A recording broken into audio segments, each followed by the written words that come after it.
नमस्कार मित्रांनो, कसे आहेत?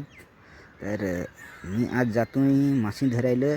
आमच्या इकडे हे पहा पाणी बराच पडत आहे. ही शेतांना इकडं पाणी भरलं आहे.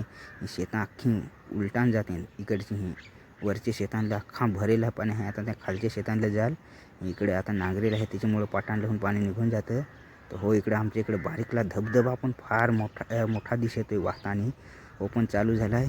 तर आता लवकर जायला लागेल. बंधारा आहे हे पहा, लोकांना कशी जाते ते तिकडे लाईन लावून राहिलीत मासे धरायला.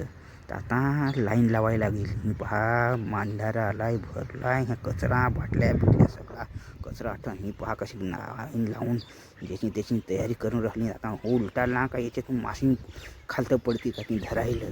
तर आता फार मजा येईल धरायला. पाणी आता जरा तिकडून आलाय, जोरात पूर येईल आणि एक पुराचा आता डाव चालू होईल यांचा असा. पहा जरा कचरा राहिला आहे, कचरा सगळा दिसत आहे. पहा उलटायला आमचा बंधारा आहे. पहा फार पाणी आला तर आता इकडं लोक पळायला लागले. तर मासेही नाही उतरत, पाणी जास्त झालं. ही कोपऱ्याला जरा पाणी कमी आहे तर धराई घेतली तर मासे नाही उतरली. पाणी जास्त झाला, एकदाशीच पाणी पडला बुहून, पूर पण बुहून आला आणि एकदाशीच उलटायला. तर आता ही दिवसाची उलटायला ही पहा मासे काढाय घेतली तिकडे. कोणी काय आहेत काय जण पाहायला ही होडूशीच थोडा वेळ थांबायला लागला आणि ही होडूशी मासे तर आता ही वाटायला लागतील ना फार बुहून